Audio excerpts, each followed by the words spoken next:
of them and afraid of the government. You know, you talk about what people really want.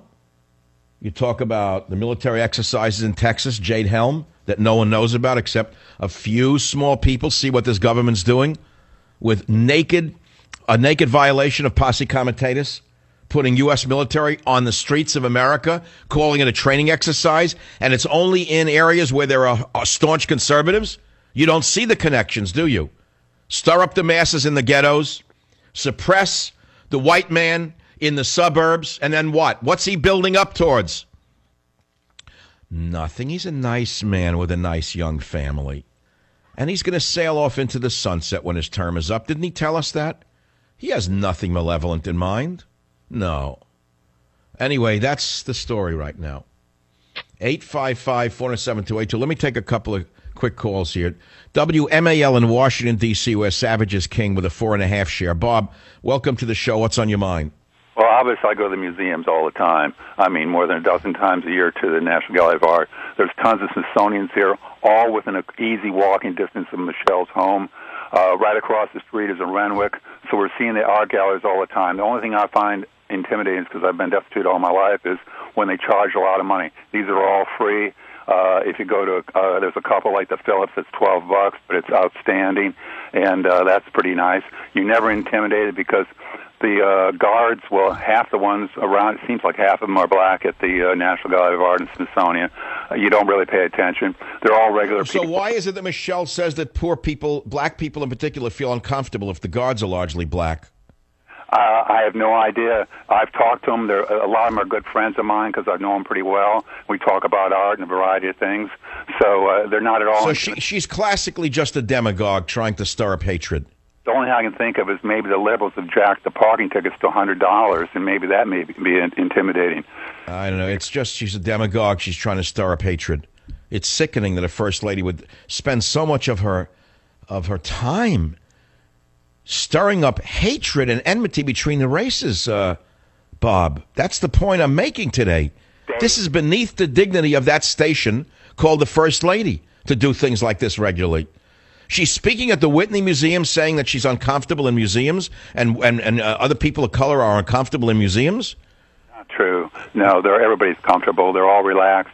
There's nobody snooty or snotty. I say there's only one explanation for her saying that at the Whitney Museum, which is maybe there had been a storm in New York the day before, and the N got blown off the title of the museum on the front of the building, and she thought it was the Whitey Museum. Yeah, instead of the Whitney. Yeah. Well. All right, look, the point is all you can do is laugh at fools like this. They're very dangerous, very powerful, and extremely demonic. I'm sending you a free copy of Countdown to Mecca, which will be out next week. I hope you enjoy it. I'll be right back.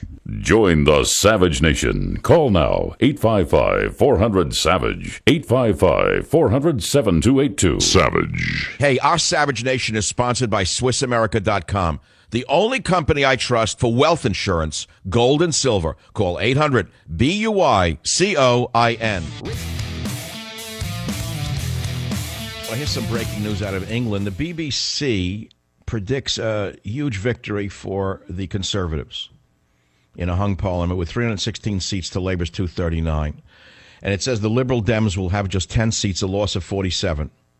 UKIP, the very conservative party, will only have 2. But nevertheless, the Conservatives will hold on, and Labour's going to lose some seats. There'll be no change in England. They're all capitulating to the left anyway, so it doesn't really matter. But thank God that the psycho Miliband, it doesn't look like he's going to win.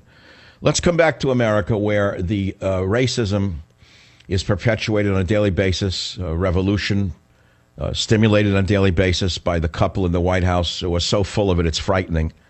They're the most elite, pampered people in the United States of America, as are all leaders, and yet they keep pretending they identify with the lowest and the poorest.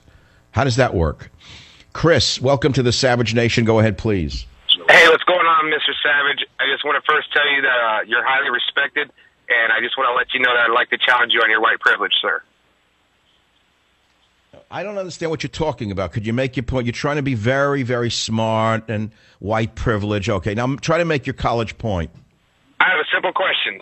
Do you support reparations for the black Americans in the... No, I don't support reparations for anybody. Next question.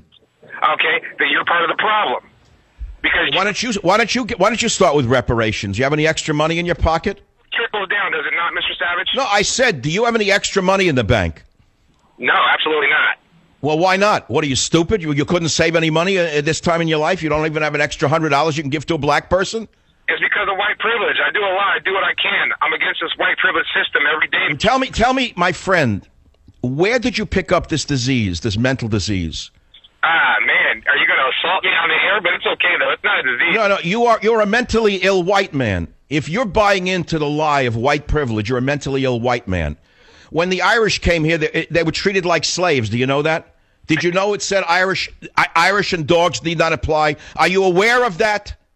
Mr. Savage, let's not lose. No, don't give me the Mr. Savage garbage. Every race that came here that was poor was picked on. Stop already with buying into this white privilege crap. Your grandfather would be turning over in his grave to know that he produced a weakling like you for a grandson. Mr. Savage, do you know that the blacks are the only ones that were forced to come here? Are you okay with that? Did the Jews have a choice to come here? Why is this all of a sudden the problem? Why is it that the races were moving together until this communist appeared in the White House? And now all of a sudden, all we hear is about grievance. Are you going to listen, boss? Because why should I listen to you? You're an ignoramus. What's there to listen to? What have you said that's worth listening to? You've just had the largest audience you're going to have for the rest of your life. No one is ever going to listen to you again.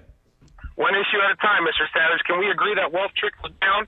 Can we agree that in the 50s that blacks were not given a fair opportunity as the whites who were... I think that was all fixed in the 60s, wasn't it? No, actually, Dr. King's got a speech about it that is... Wasn't it all fixed in the 60s? Excuse me, what world are you living in? Check Dr. King's... Can you show me inequality in this country between any race? Go ahead. Show me the difference in human rights and civil rights between any race in this country right now. Don't talk to me about the past. Sorry, that's the difference. That's the difference, Mr. Savage. Well, no. I asked you a question. Show me one right, one civil right or human right that a black or a brown person does not have in this country. Name one. You want me to be honest? Civil rights is one of the worst things. I just said to you, name one civil or human right that a black person does not have in this country today. I want to know it. Narrative, and I'm not falling into your narrative. I'm asking you to answer the question. The reason you can't is because you know there's no answer that will satisfy your propagandist lie. You are a left-wing fanatic, and you think that by joining your revolutionary buddies over a joint once in a while, you're empowering yourself. All you're doing is imprisoning yourself and keeping yourself down. You'll never move ahead in this country because you're filled with the same hatred that Obama puts in your head. And that's why you're a loser. That's why you don't have an extra $100 to give away to a black person in the street. You couldn't handle being black. Why don't you have an extra $100 to give away to a poor minority? I was going to suggest if you owned a house, you should give it away to a gang member. Or you could turn it into a crack den.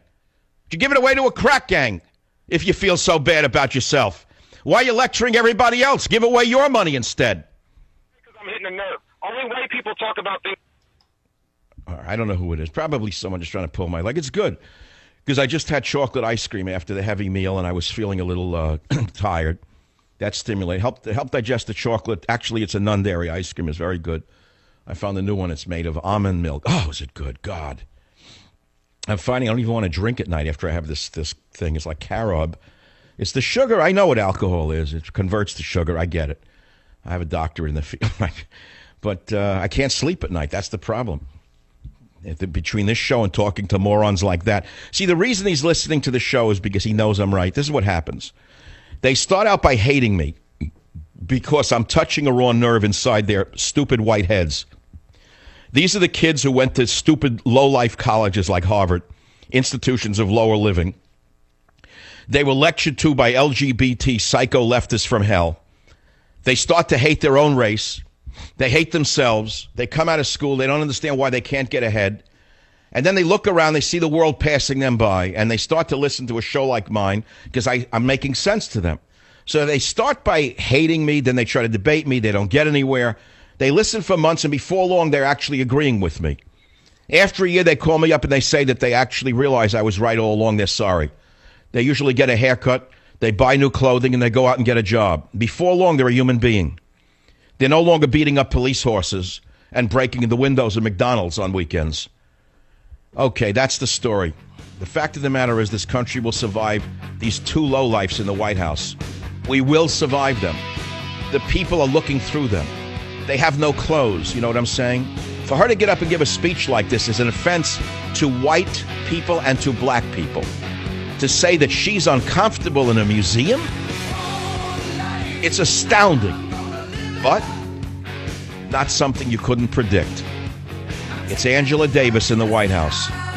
Join the Savage Nation. Call now, 855-400-SAVAGE, 855-400-7282. Savage. America, and not only did they not expose corruption, they've made corruption larger than ever in American history. It has never been this bad.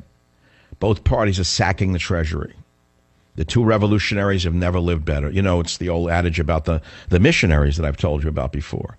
Missionaries who went to Hawaii to do good, and they did very well indeed. Their descendants now own most of the land. That's the Obamas. They're in the White House to do good, but they're doing very, very well indeed.